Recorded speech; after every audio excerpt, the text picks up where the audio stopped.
So let's spend a few minutes just talking about wet milling and dry milling, what the difference is and why we select it for different materials. So on the table here I've got a bunch of different materials that are typically used for dental applications. So let's take a look.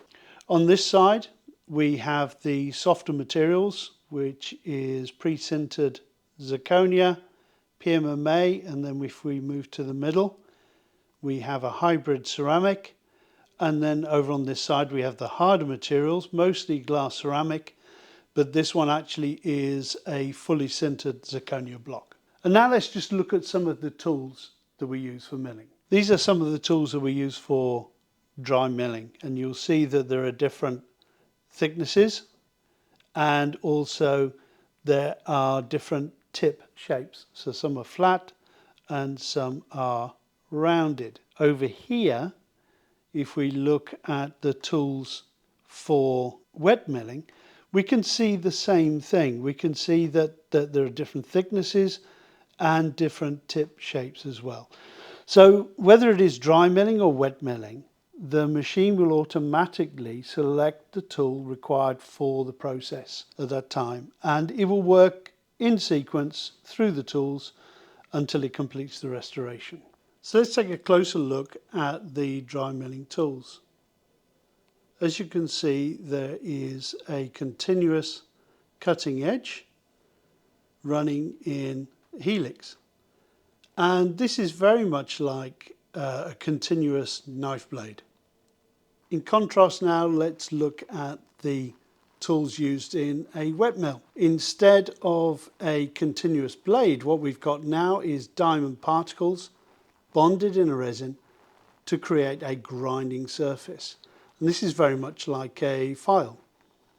So we can simulate the milling or grinding process by just using these simple tools, and also it will give us an indication of what process we need to use for each material.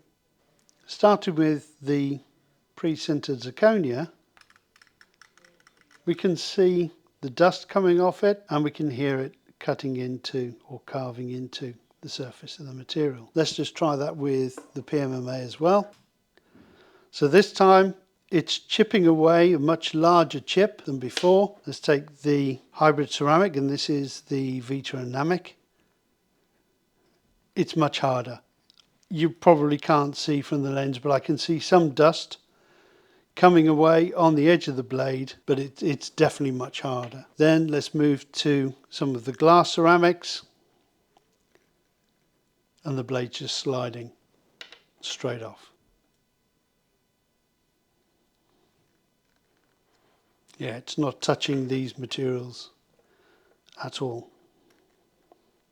And finally, this is the fully sintered zirconia, and same again, it's not cutting. Let's start with the hybrid ceramic and see what happens with the file. Now you can see straight away you've got a white edge appearing on here, so that was much easier than doing it with the knife. The glass ceramic, yeah, listen to that noise, and again we can see the dust coming off. So anything from the pre-sintered zirconia, PMMA and the hybrid ceramic can be milled dry, but certainly I think it would be more economic to wet grind the hybrid ceramic, and for sure any of the glass ceramic materials have to be wet ground, and the fully sintered zirconia also. So there's a number of things that you need to be aware of with wet milling compared to dry, and that is because of the hardness of the material and the fact that the liquid system, which is recycling, will keep the waste material in suspension. So let's just look at the maintenance that we ask you to do. There is only one button on our mills, so we use the V panel, the virtual control panel, to manage everything else. So on the left hand side, every machine you have connected will be listed. We can see the jobs that are batched to produce, and you can change the sequence or cancel or pause jobs. There's the maintenance, and we're going to cover that in a moment. And then finally, there's the management of the tools. So it's very important to keep track of the life of the tools, how many hours each tool has worked. And that's because what you don't want is those small diamond particles to become worn and then less efficient on this hard materials. It's very important for us to stay on top of the maintenance of a wet mill, and that's because, as I've said before, the hard abrasive material is held in suspension in the coolant. So the V panel will monitor the maintenance activities that you need to carry out. So that is changing the filter, changing the coolant, the liquid, cleaning the milling chamber, the collet maintenance, and the spindle run-in. There is also another maintenance option here under this tab, and that's for the calibration, and we'll cover that as well. So let's take these one at a time.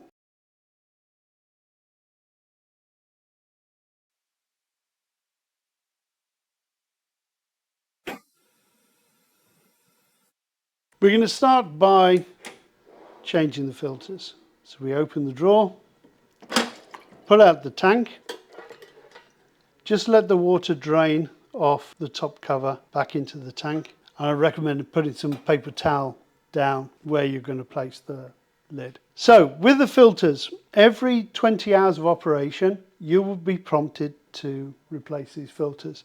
In addition to that, we recommend on a daily basis that you hold them underneath a tap of running water and hold it until the water runs clear. So you're removing a lot of the waste material and you're extending the life of the filter and you're making them more efficient. But don't be tempted to brush them in any way, because if you create micro tears in the material, then you're going to dramatically reduce the effect of the filter. So gripping the filter, just pull it up from the rear and then release from the top. Now again, just hold some paper towel underneath as you are carrying it to the sink or to dispose. When you replace the filter or you fit a new one, then just leave it to soak briefly. And that means that any air bubbles, and you can see there's just a few air bubbles that have come out of here.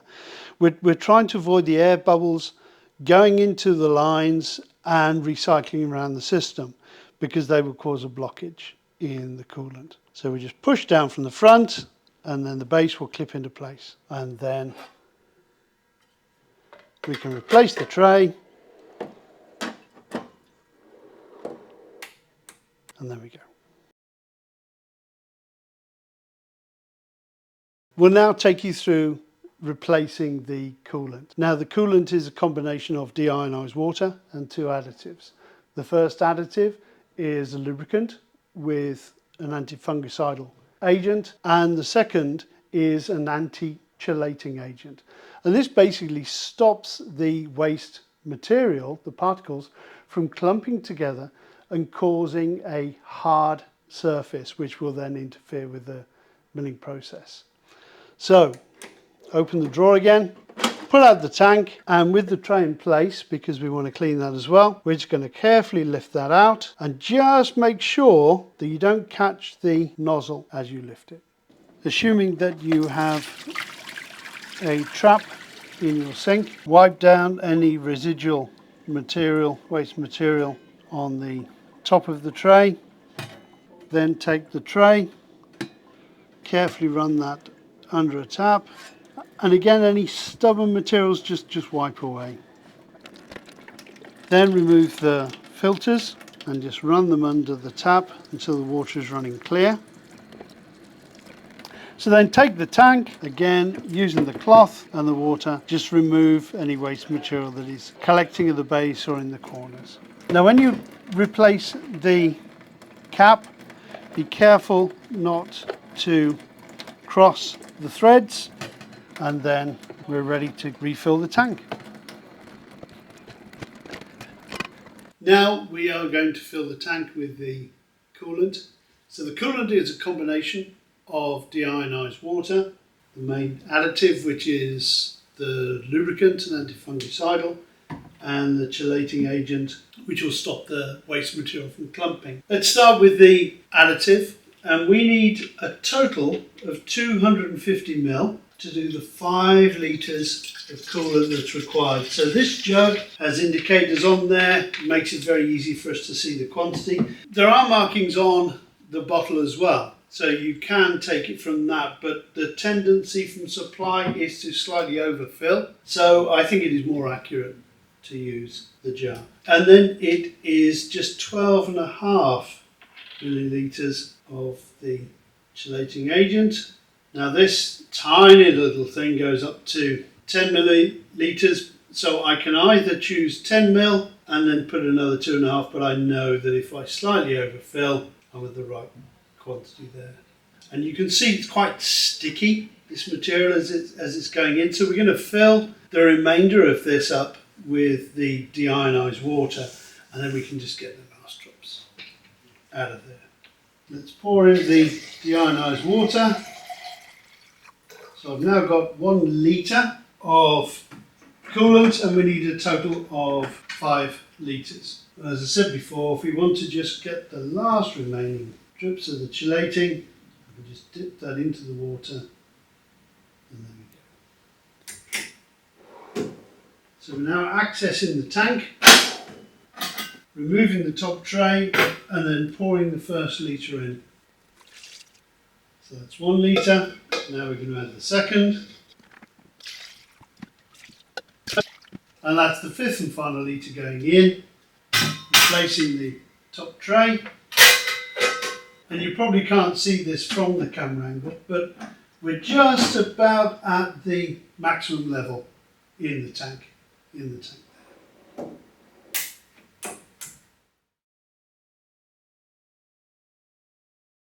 Now it's really important to clean after the milling process, and I recommend doing this at the end of the production day. Now that might mean for you the last thing you do before you go home, or it might mean the first thing you do in the morning, depending on whether you're running any production overnight. So in the V panel again, we are prompted what to do.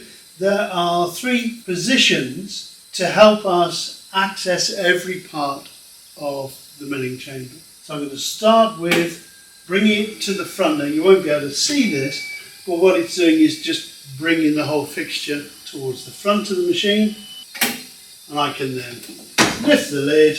It's really important to keep the area clean as it is to keep it dry. Now I'm going to use a pressurized spray pot as well to help me, just to help remove any of the remaining waste material. What we're trying to do is ensure that we don't end up with a cement-like deposit on any of the surfaces. Just going to remove the tools. With that area clean and dry, close the lid and move to the next option, which is to move to the rear. So the whole fixture is now going to drop backwards. And then we lift the lid again. Now this is a great opportunity then to access the base of the spindle, and if there's going to be a build-up, this is probably where you're going to see it most. And also just ensuring that the nozzles are clear as well. Now don't have anything sharp in your hand, because there is a risk that you'll damage the waterproof seal around the side and the top of the machine. If you're wearing Gothic jewellery, take it off now. And then finally, we have the option to reverse the side. So it'll rotate the fixture and we can get to the other side. It should only take you a couple of minutes to do this, but it will make a huge difference to the longevity of the mill.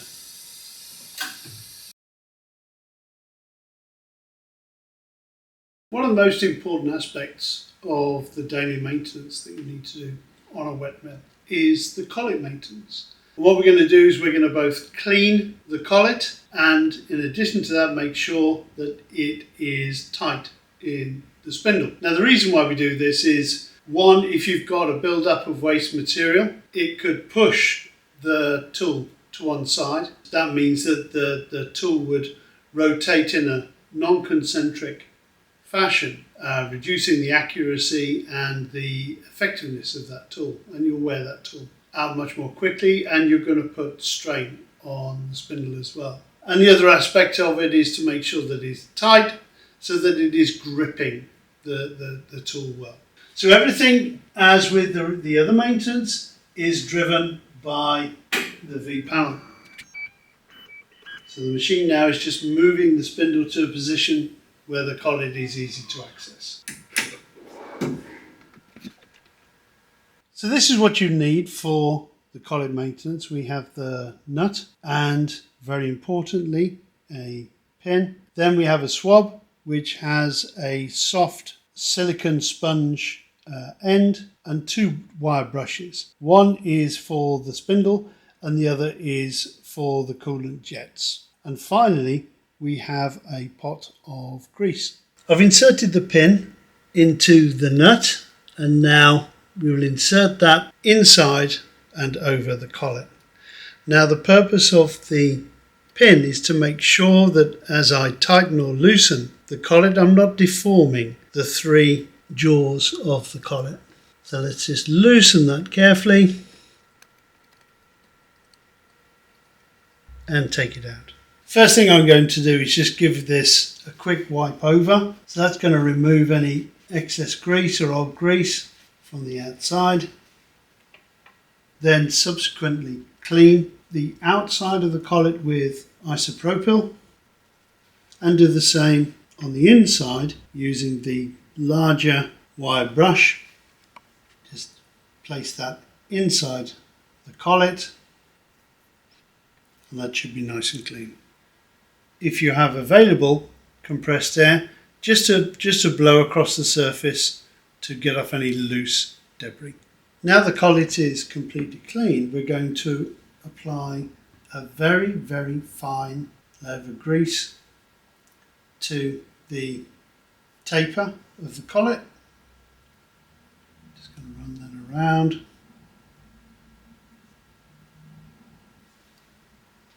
I've put some isopropyl on the swab and I've now inserted that into the taper at the bottom of the spindle and given that a good clean. While we're here, it's not covered in the maintenance, but I'm just going to use that smaller wire brush in the coolant nozzles. And what I'm looking to do is just want to remove any of the waste material that's built up inside so it doesn't deflect the coolant. We need to ensure that the coolant hits the shaft of the tool and the tip of the tool, the cutting edge of the tool, to ensure that we are cooling the surfaces of the tool and the material that we're cutting. In addition to applying grease to the taper of the collet, we're also going to apply it to the cap of the spindle and the lower part of the shaft of the spindle.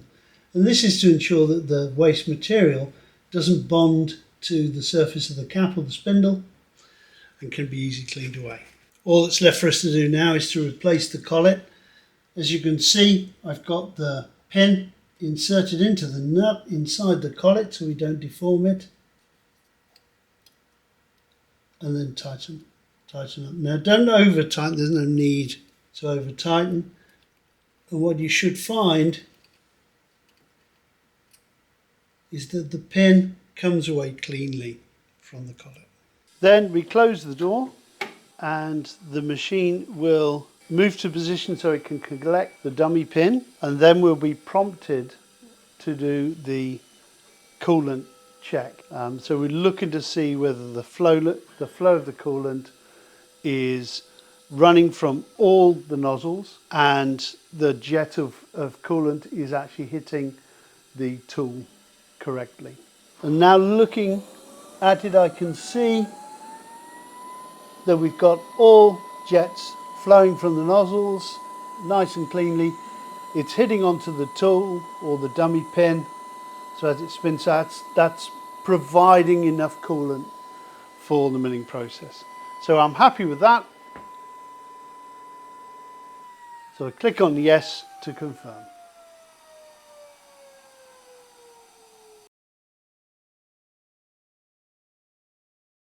Doing the spindle running, we're going to be prompted by the V panel of what we're going to do.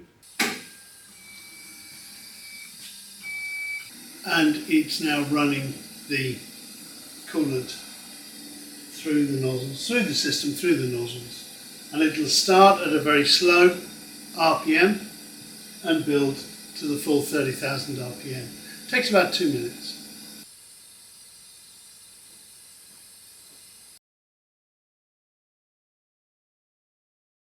We're now going to take you through the auto correction process, which is a way to calibrate or recalibrate the mill. So we're going to clean the area first and make sure everything is dry, but then we're going to show you the enhanced version of the calibration. So this is an additional step to what you'll see in your installation manual. To do the enhanced calibration, you hold down the Alt key, ALT, and under the Maintenance tab, click on Automatic Correction. The cover needs to be closed to go to the next step.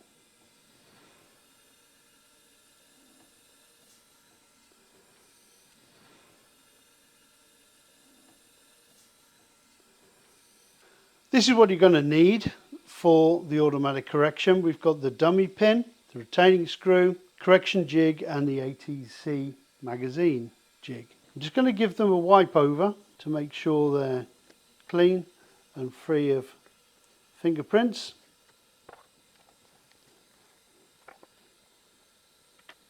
And now let's assemble them in the mill.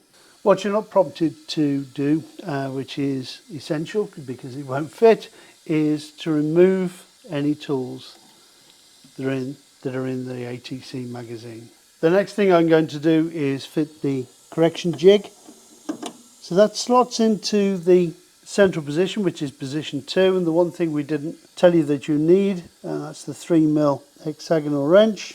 And we're just going to lock that up. And you don't need to be over tight with this. In fact, it's important that you don't over tighten that, because there is a chance that what you'll do over time is you'll damage the contact point of the screw, and then you'll find it'll start to slip on the pin type blocks.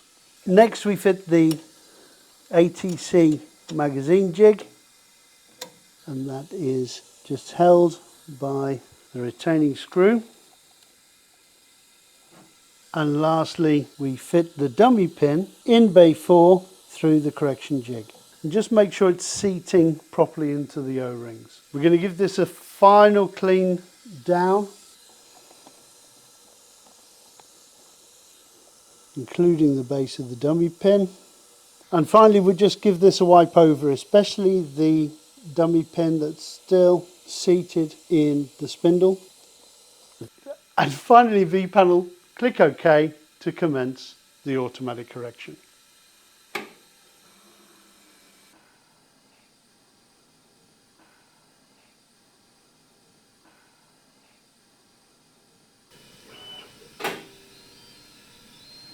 Once the automatic correction has completed, we now need to remove all the parts that we used during the process. Now, the way this system works is it makes contact with various parts of the 2 correction jigs. So it's vitally important that you don't damage any of these surfaces, because you will end up with a misalignment and miscalibration with this, and it might actually fail the correction process as well. So you have the accessory box. I suggest that you cover the correction jig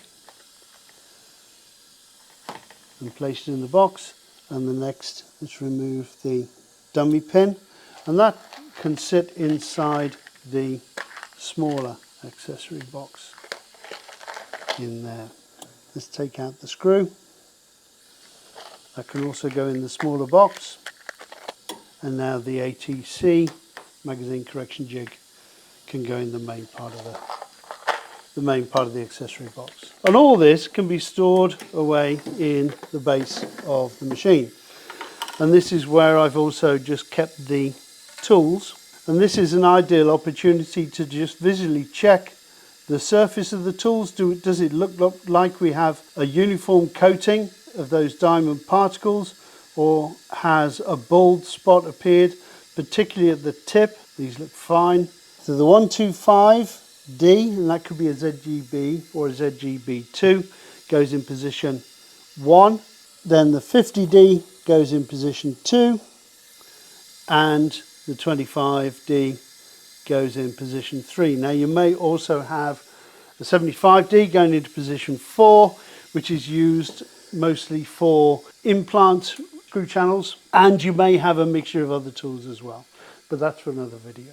The machine is ready to mill again.